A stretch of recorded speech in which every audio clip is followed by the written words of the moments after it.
record. No, I think it's actually let me do it this time. So um, hopefully it is recording now. So what types of questions do you guys have? Can you see, is the thing on the screen too with problem one now? Okay, good.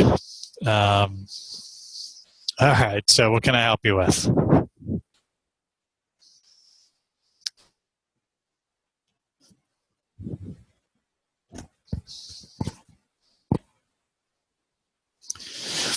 Yeah, okay, so let's go down to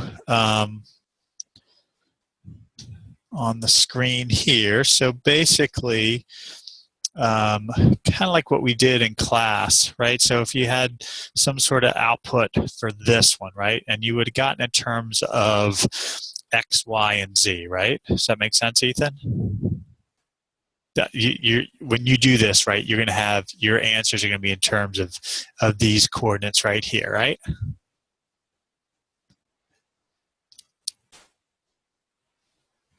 Because that's what you should have done them with respect to. Oh, shoot, really? So it's not showing the two. No. Okay, let me see what happens if I do page. So now what are you seeing? Still 6. The heck? Okay, wait a minute. So it paused it for some reason. I'm trying to see the extra problem. You guys are seeing it. Okay, hold on. It's not sharing what I want it to. So hold on. Let me try one more time. Sorry. Because what I want to do is share the screen, but I want to share.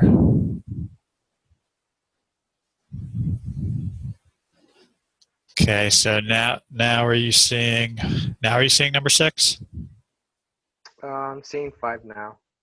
Okay, 5. That's what you want. Never mind. And that's what you want, right? Yeah. Okay, good. And do you see? Are there red lines drawn on it too? Yeah. Okay, good. All right, so I think we finally got it. Sorry about that. So X, Y, and Z there, right, is what you would have your things done with, and you should have kind of just gone through using parallel axis theorem, right, and you would have gotten some sort of full inertial matrix, right? So, right, does that make sense to you? So you would have gotten this whole thing, and then what you would do is you're going to go through and do the, you're going to do IG, right? So you do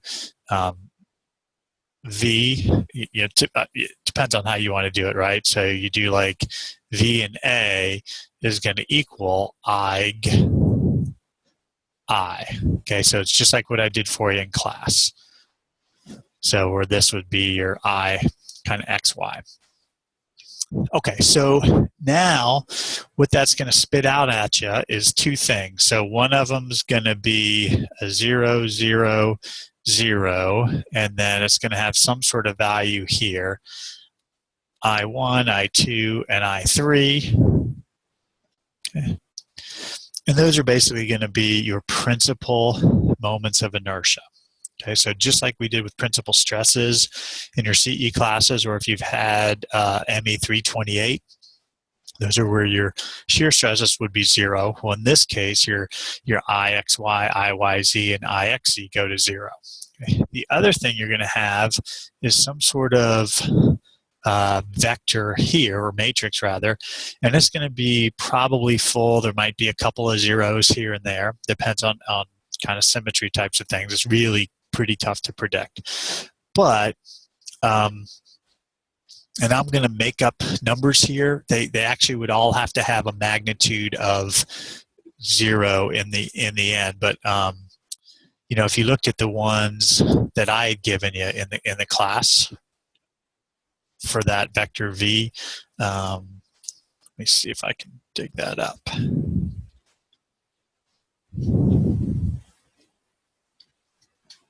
Okay, so if it was going to be, hold on, let me think here. Where is it?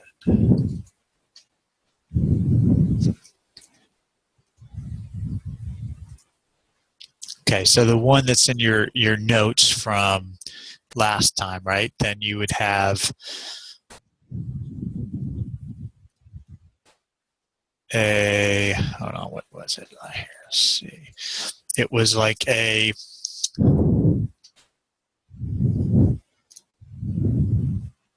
0.9338, right? And then minus 0.1744, and then 0.3125, and there was stuff in this column and this column as well. Okay, so what these mean now is this column right here really is telling you where that is, where the I1 is in relation to the kind of the old I1. Okay, so what that would mean is if you draw a vector, and this is going to be approximate, right, because it's really sort of tough to draw this, but what it would be is, what this would mean is that I1 would be along the axis where you were going 0.938 in the x, so you'd be going like 0.938 in this direction, right? And then the y, you would be going minus 0.1744, so you'd be going just a little bit in the minus y direction, so maybe you'd be going like there.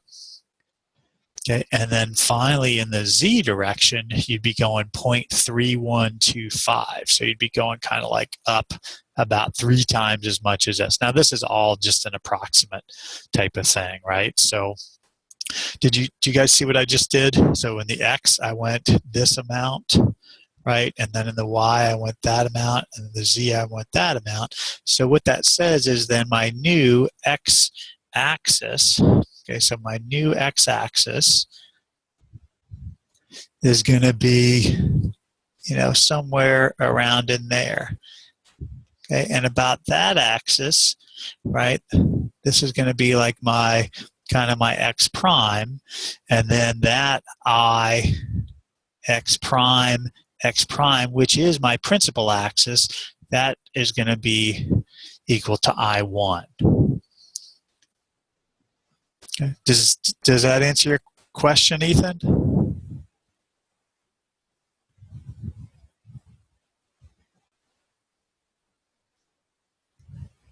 And then you would do the same thing for the second column and the third column. Okay, good. Yeah, we were a little rushed on the quiz day, so so I might have breezed through that a little too fast. Okay, more questions.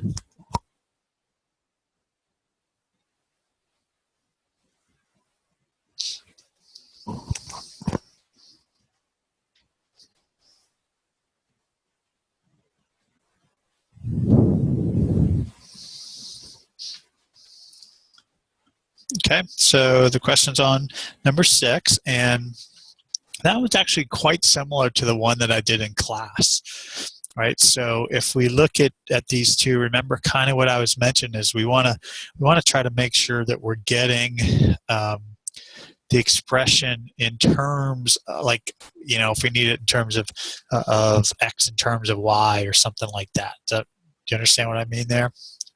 So if on this one, right, if this is our x, right, then basically we want to try to relate x and y together.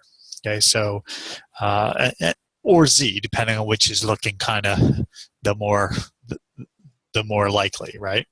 So For myself, yeah. How would y and z look like in terms of the thickness? Because if you start like all the way from the right, there's very small thickness, but if you go more towards the left, you have a bigger thickness. So how does that end up looking? Yeah, so it's really just about the same thing that we did in class, except for there, if you remember, there was the plate was a thin plate. So there we had a thickness, but in this case, if I'm drawing, actually let me switch that back to the red. In this case, right, if I'm drawing a differential element, it's going to have, 3 dimensions now, not just the t. So I'm going to be drawing like let's see if I can remember how to, right? So that's our poorly drawn differential mass now, but it's going to have 3 things now. So do you remember we did before? So my differential mass now is going to be rho, but then what's that going to be multiplied by?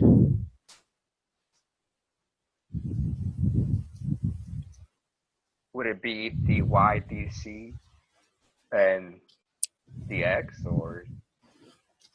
It's going to be all of them, right? I have dx, I have dy, and I have dz. Okay, so we've got all 3 of those. And then Megan, I'll get you a question in a minute. So does everybody understand that that's the differential mass? So now our rho is just the density, right? Is a volume density. Is that the case for all 3, the IXY, IYC, and the IXZ, or is this just for IYC? Nope, that's for all of them. Okay. Okay, so then it's really just a matter of what you're kind of plugging in for the different ones, because if we do like what I was mentioning before, where what we want to try to get is say like some sort of y, right? So can I get y equal to something, right? So the z is just all the same, right? It's an h. So we're just going to, when we integrate the dz thing, it's just going to be from 0 to h. Okay, but what I want to look for is either x or y as a function of the other one. So in this case, how can I write y as a function of x?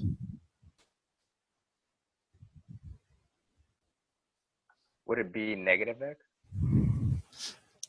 Well, it's kind of, I mean, this is basically what we've got, you know what I mean? So it's really, depending on how I want to draw that, but this is kind of looking at it from the top,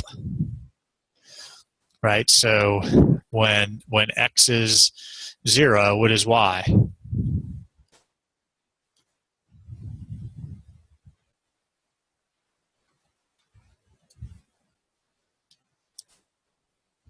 Yeah, so if you look up there, Katie and Nick have it, right? So it's just a, like b minus x. Does that make all right sense? Right, that's just your equation of the line. Okay, so now really all you have to do is arrange this triple integral kind of the right way. So we're going to have 3 of these guys, right? And let's say I'm doing maybe IXY, okay? And then this is going to equal, well, if I've got if I'm doing XY, then I've got this X and the Y, and I've got Y in terms of X, right? So if you remember from the other one, then we're going to want to do dy first, because when I do y dy, I'm going to put b minus x up here, because that's going to then give me something where I can do dx, right? So I'm going to kind of end up doing, the first integral that I'm going to do is really kind of this one, and that's going to give me something with respect to that I can plug in with respect to the b minus x, and then I'll do this one, right? And what is x going to go from?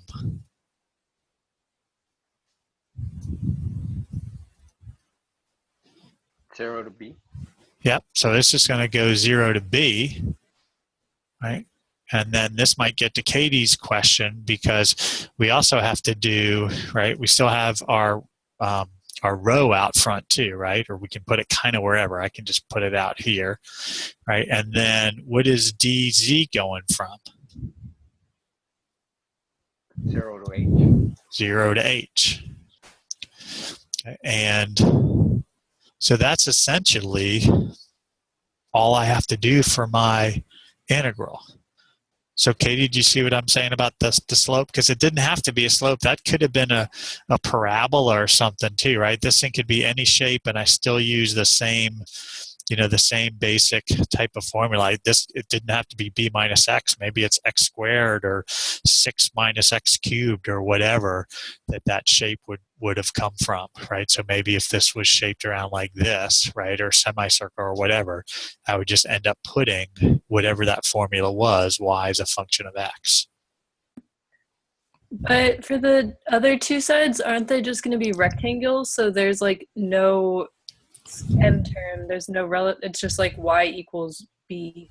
Yeah, so that's why, like here, that's why you just put in b for the x term, and you just put in 0 to h for the z term. But then if you evaluate the innermost integral, don't you need there to be an x? Like if you have an x in your innermost integral, don't you want one in the bounds? Or no, because you're not doing but your bound then is what does x go from?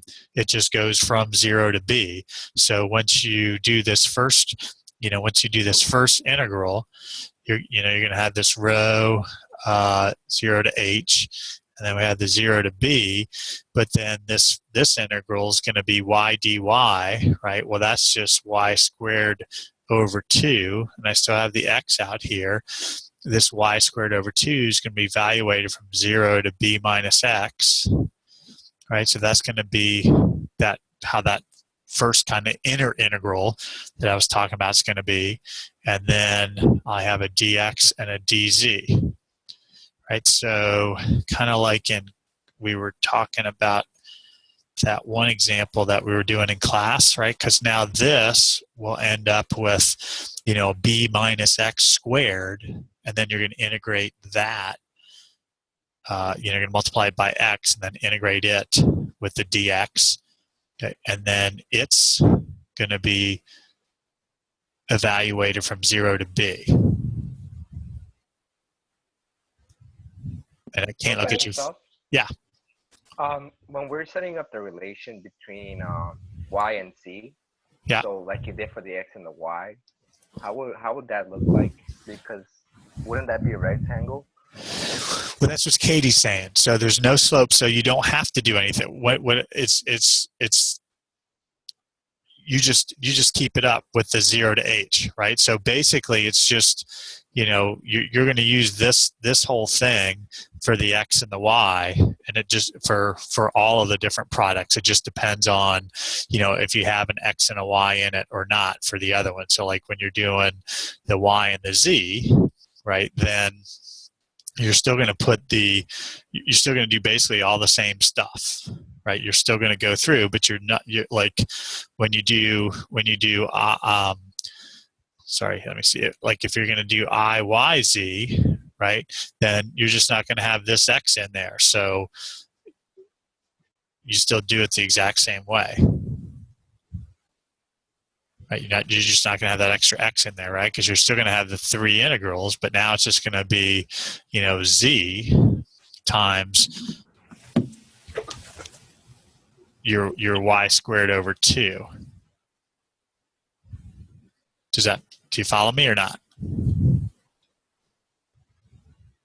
So you're still doing the exact same thing. It's just you're not going to have this X there. You're going to have a Z instead.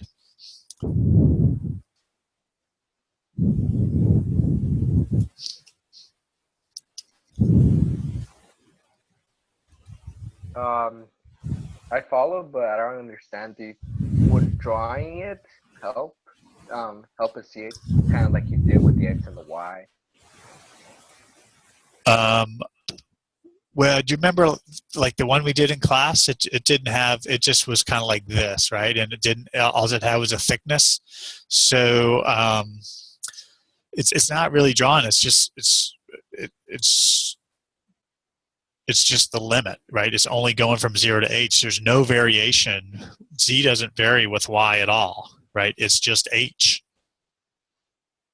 Right, it's going from 0 to h. So it doesn't matter where you were, it's going 0 to h, right, for that y. For this y, it's going 0 to h. For this y, it's going 0 to h. Okay, thank you. Okay. Okay, so Ben is asking, why is there xy inside the integral and not xyz? Because of the definition, Ben. It's, remember, the definition of I(xy) is equal to the integral xy dm. Okay, and then the integral I(yz) is equal to, let me draw that over here actually. I(yz) is going to equal the integral of yz dm. Right, so I was kind of trying to take a little bit of a shortcut on this one to show you that this was where the y was going to come from and this is where the z was, and you still have all this other row dy, dx, dz in it as well.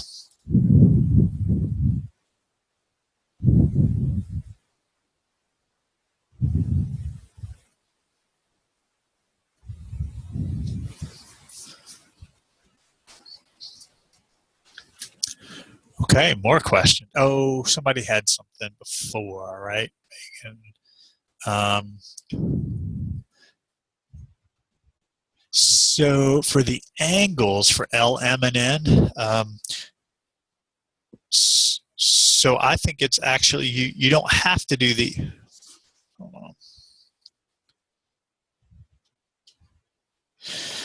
So those angles are actually, if you look on your sheet, Megan, and on your handout from last time, then I also had an angles to radians thing, right? So I also had like a command where it was, I'm sorry, rad, right? Rad to degrees, and then that command was for an arc cosine of v, right? And then what that was giving you was those angles. So what that's supposed to be then is, you know, this, if you, do you have that sheet with you, Megan, or not?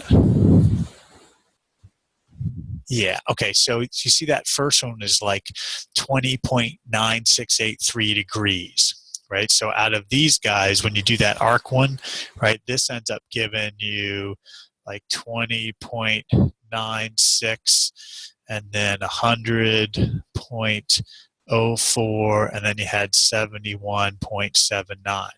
Okay, so what those angles are is, it's like this new direction. It's how far it is from the x-axis, right? So this would be like 20 degrees away from the x-axis, right? So it's like a projection. Okay, whereas this 100-degree, right, for the y, that's going all the way back and more than 90 degrees. So this would be like 100.04 degrees. Okay, and then finally the one from the z direction would be here, and that would be like the 71.79 degrees. So you can sort of decide which one you like better. If you like trying to do the degrees and the projections, I actually think it's probably easier to use this guy right there to just, that gives you the unit vector for the new principal direction. And it's hard to visualize this thing. I've got actually my grader's starting to try to work on some CAD stuff for me, so probably isn't going to help you guys, but the next time I teach this in another 3 years from now, that'll help those guys. Do you understand what I went over? No, there'll only be 3 principal axes, right? Because there's going to be, if you looked in the that V setup, right, there's only 3 columns, right? And each of the columns corresponds to one of these principal mass moments of inertia. Okay, so there'll be one there, and they're just going to be, it's going to be an x prime, a y prime, and a z prime. Do you remember doing those principal stresses? They might have like broken it up into a plane for you. I don't remember how I don't necessarily know how they do it in the 204 and 207.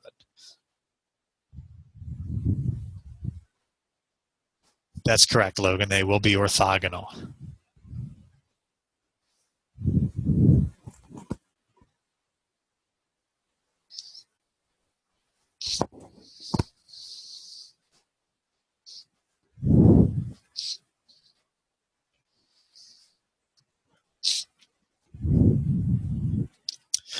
Yeah, so what the eigenvectors give you is the directions then of what those principal axes are going to be.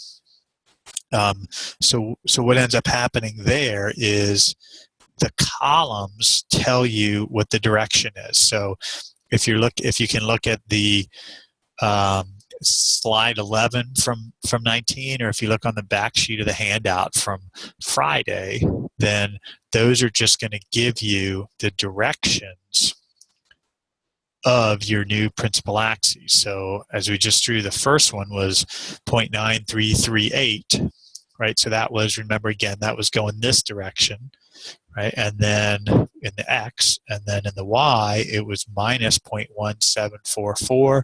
So that's why we kind of went back in the negative Y direction. And then it was up 0.3125. So that's why it went up that way. Okay. So then if you look at the next one, it was, let me see, switch back to red for that. So it was 0.0195. So for the, and this is going to be for the new kind of Y prime.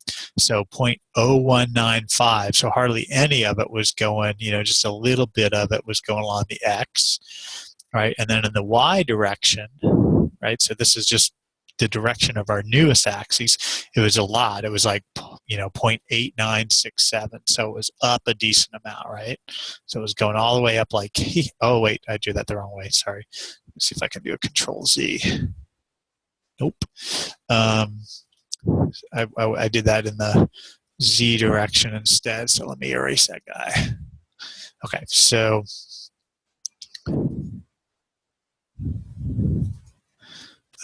the Y would be more like, so I went a little bit in the X, and then I went a whole bunch in the Y, right? And then if I look at the Z amount, it's 0.442. So I'd go up, like maybe about half as much as I went over in the Y. So now that means my new Y prime is just offset a little bit, right? So it's going to then be kind of up like this, okay? And that would be my Y prime. Okay, and if you look at the third eigenvector, that just gives you now the direction for your kind of new Z prime. Okay, so for that new Z prime one there, and it's going to have to end up being orthogonal to what we did, with those, the X and the Y and the Z there. Okay, and then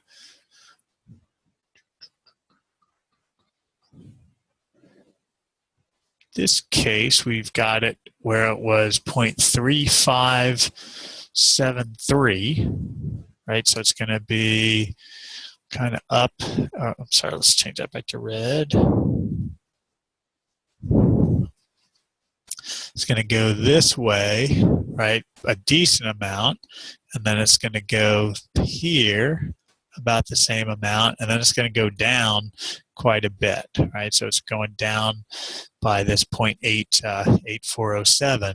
So your final one is going to be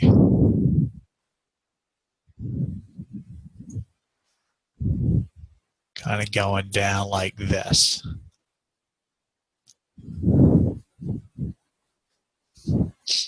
Okay, so those eigenvalues are just giving you your new directions.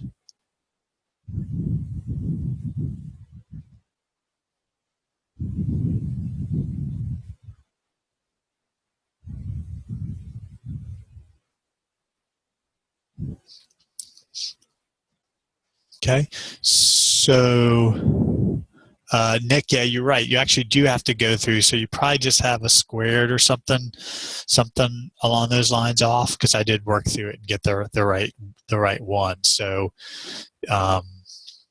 so what he's saying is, you've got this density here, but what you want to do is also you're going to want to end up with the mass. So if you look, well, what is the total mass of this thing? Well, it's going to be rho. And then what's the total volume? Well, the total volume is going to be 1/2 base times height of the triangle, right? Which is just b times B, and then you're going to multiply that by H.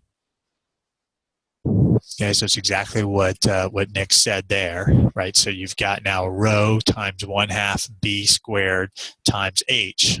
So that's what you're going to have to sort of factor out from this guy once you've done the full integration.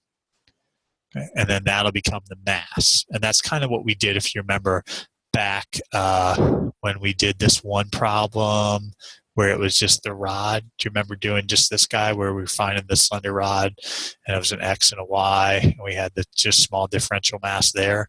Then we said, hey, in the end, mass is equal to rho times L. So you're absolutely right about what the total volume should be, Nick. So somewhere in there, I think you just have a calculus error.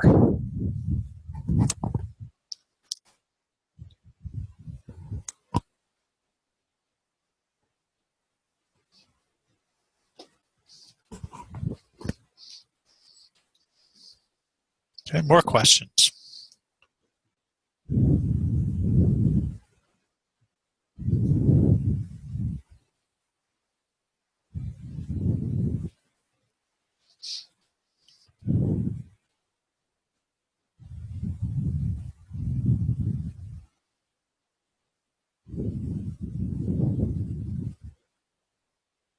So I'm just cycling through the different problems now to see if anybody had a...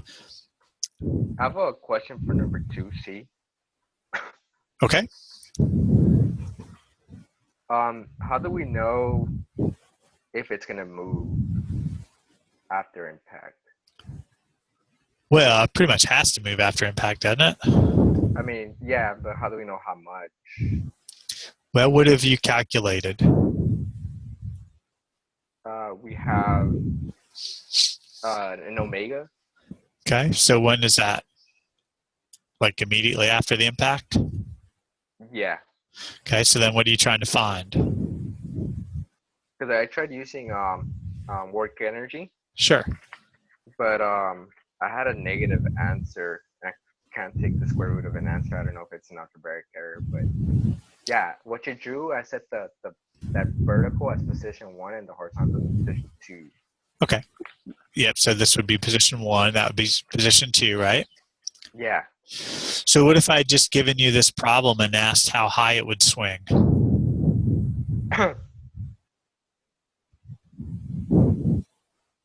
We would find out when I'm not sure if it's the velocity or the omega equals 0. Well, what is the velocity of g equal to? If this is g right here, I mean, you've got a couple things, right, that you have to decide if you need to include the weight of the bullet in there as well, right? But did you decide to do? How are you doing it? Do you want to do just IA about the top, or are you using IG and then also having a VG term? I use IG and use the VG term. Okay, so if you do this, and did you use the bullet and the barb masses? Yeah, I use both. Okay, so then you have this plus the bullet C, right? So then this is just going to end up, you can relate all these, right? Because in the end, you have your velocity of AB is going to equal L over 2 times omega 1, right? So this is at the here, and then VC is equal to L times omega 1, right? Yeah. Okay, so then basically all of those things are going to be 0 when it stops, right? So what you could have, there's a couple of things you can do. One is you can see, how far does this theta go up, right? Because what happens then? What does it have down at the bottom? What type of energy? I want to say potential, gravitational potential energy. Well, probably not down at the bottom, right? Because then it's hanging as low as it can go. Oh, yeah. So right after the bullet hits it, what type of energy does it have? Kinetic energy. Yeah, so, and then as it swings up, what is that kinetic energy being transferred into? What type of energy? I want to say potential energy because that's the only other one in the equation. But Yeah, that's good. Well, you're right. Yeah, so it's going to be potential energy due to gravity, right? So now you've got some sort of height here, right? So now you just have to see, does that height go higher than the horizontal or not? Okay. Does that make sense? I mean, because if you got that thing going, if the bullet was going fast enough, then this thing would just keep going round and around and around and around, right? Right. Really stop. So, but if it barely hit it, right, it would just go up to here and then go back, and it would just be a pendulum going back and forth. Right. But maybe it would go all the way up to here, stop, and go back to here, right? So, I mean, there's a bunch of different things that can happen in that problem. So, I'm just asking it to tell me which one.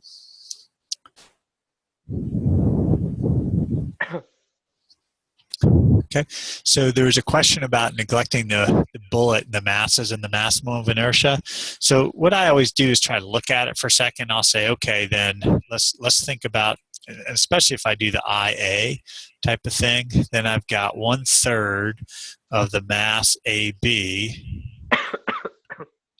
times L squared, right? And then I want to look and see, okay, how does that compare to the mass of the bullet, which is C times L squared, right? So I would look at something like this. Well, what's the mass of AB?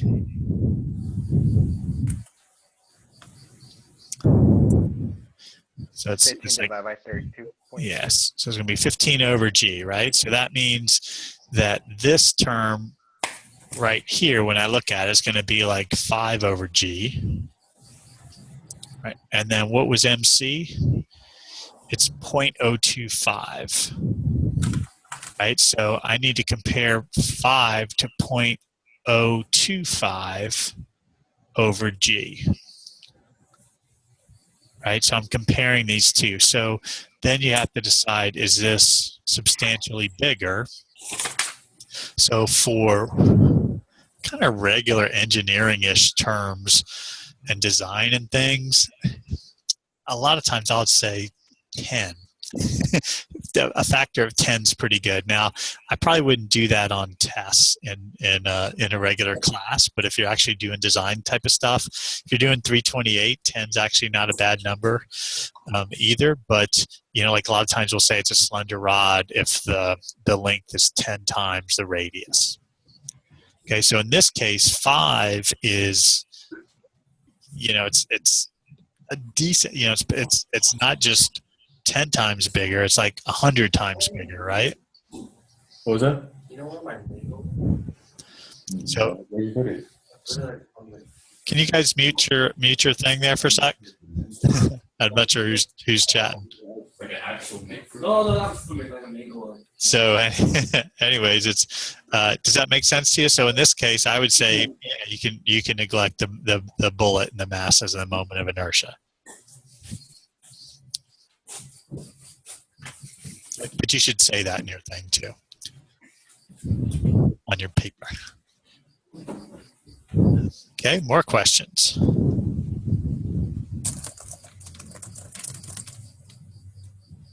I had difficulty with number 1. I didn't really know how to start the problem. Yeah, so this one actually is one of those kind of like what we talked about that I showed real briefly. Remember where we had there was a revolving door, and I just said, hey, I'm pushing on it with some sort of force P, right? So this one's, you know, if you look, it's got some T going on with it, right? So it's got a T, time, so it doesn't have impact, but it has time. It's not really asking about two different positions. So here we're looking at it for time. So we're really just going to look at an h about O plus, we look at our integral mo dt, right, should equal some h about O2, right? So we draw out our our impulse momentum diagrams, and then we can use this. Well, what is the integral of a moment? Or what does the integral mean graphically?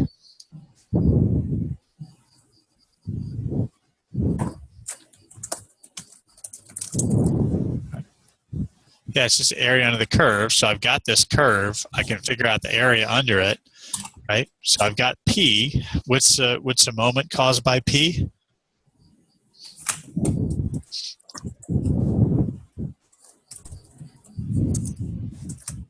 Yeah, it's just P times that radius of 0.2, and then I get my new HO2.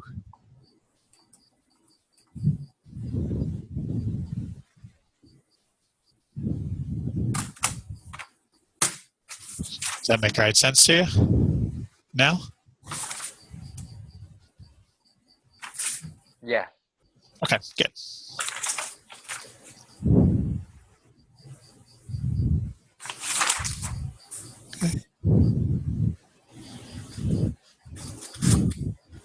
Okay, other questions? So if you guys do have a mic and you're not talking, if you can mute it for me. I think we're getting a little bit of echo and some typing and stuff on there.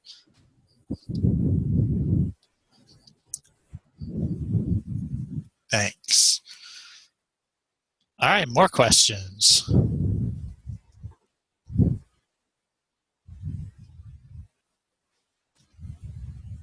Some thin plate has a centroidal product of inertia. Yeah, because of symmetry. Sorry, I missed that long.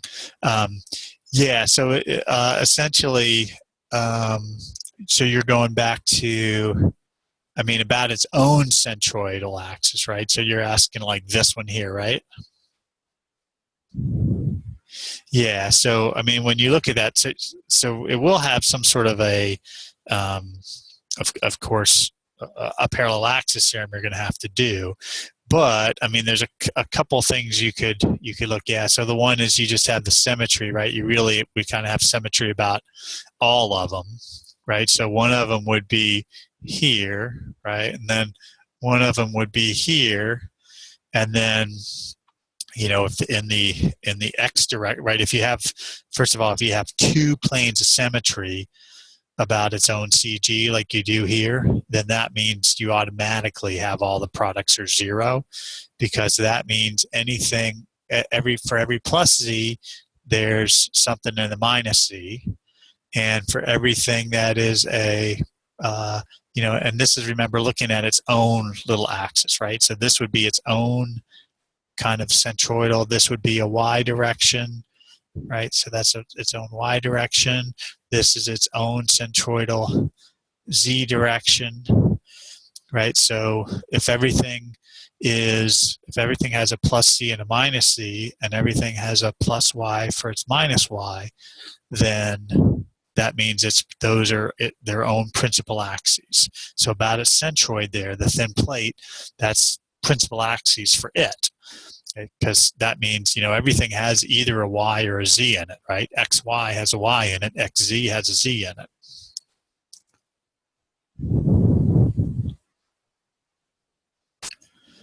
Okay, good. And same thing, of course, for the other plate too.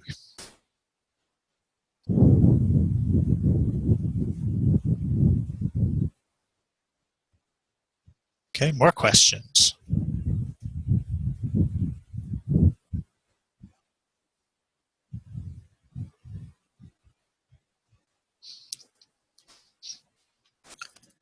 Any questions about problems we worked in class?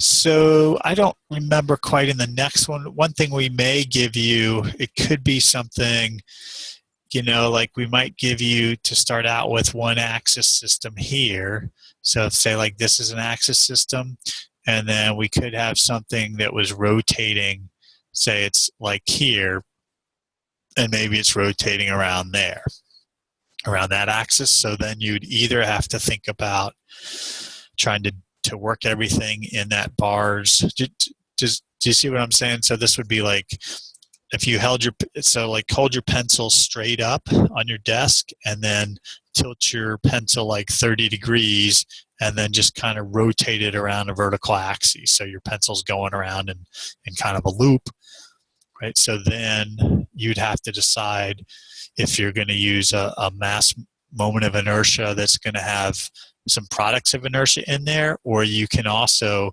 switch things over to principal axes and then break your omega into XYZ different components. So we'll get into that some, probably not tomorrow, but maybe Friday.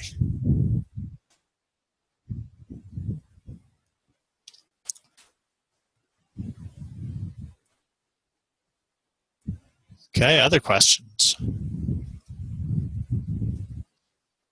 All right, so remember then for these guys, and I should have probably made this, made that statement a little bit more clear, but you're really just putting your own axes, right? So it's like you're going to have your own little axes here about each little part, right? So you're going to find, all right, so each of these has got its own little parallel axis, right, about its own CG, right? And then you're using the parallel axis theorem to essentially like move the IG, right, which is IG for part 1, for part 2, and part 3, right? Then you're essentially moving it to this big axis right here that we've given you, right? So you find its IG about for bar 1, bar 2, and bar 3, right? And then you're basically using the parallel axis theorem to move it from each little bar CG to XYZ.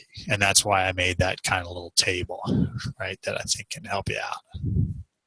Right, so you could do part 1, part 2, part 3, right, and then you're just going to add them together at the end. So you can do an IXX, IYY, IZZ, IXY, IYZ, and IXZ. Okay, but essentially, all you're doing with the parallel axis theorem is moving it from the CG of each part to the overall XYZ axes.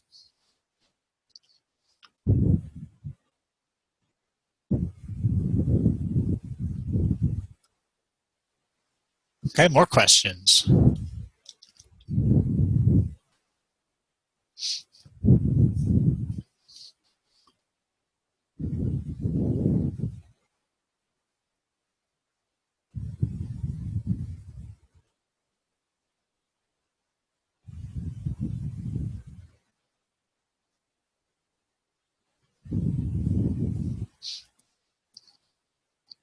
Professor South?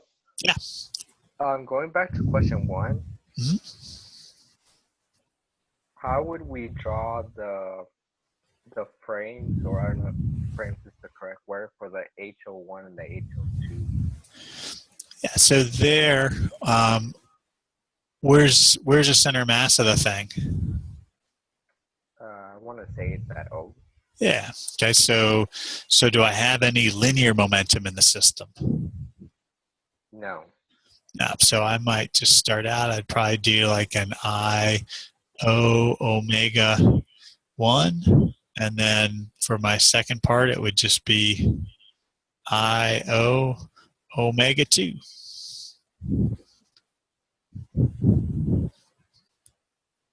That's all you have to do for the H, right? Because this represents here, and what is HO1?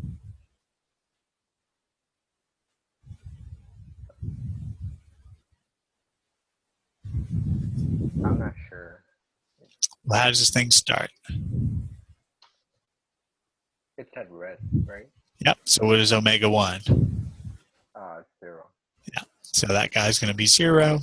And then remember in here, I put in my moment, which is really just going to be the P times whatever, or the integral P dt, really. Right. And then I would have, at this point, I would have some sort of OX and OX delta T and OY delta T. Right. And remember that just equals my HO2. So these things are just pictorial representations of these to help you get everything right.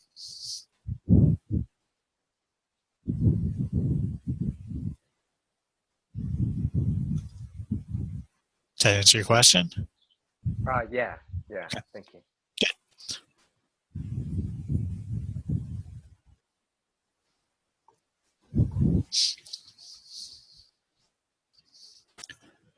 Okay, anything else?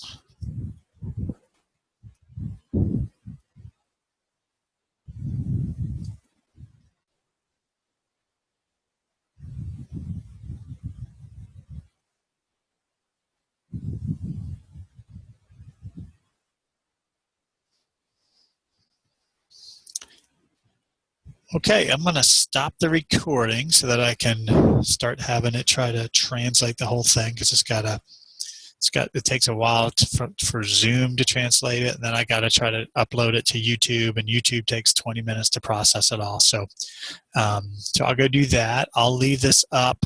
And is anybody going to stick around for a little bit? Because you guys can work together and you can look at the different problems if you want. Because I can give somebody control so you can go back and forth to look at the different problems. Does anyone want to be that person?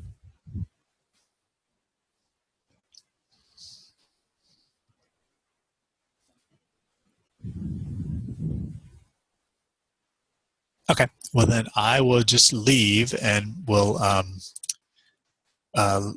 let you guys get to it. Any last questions?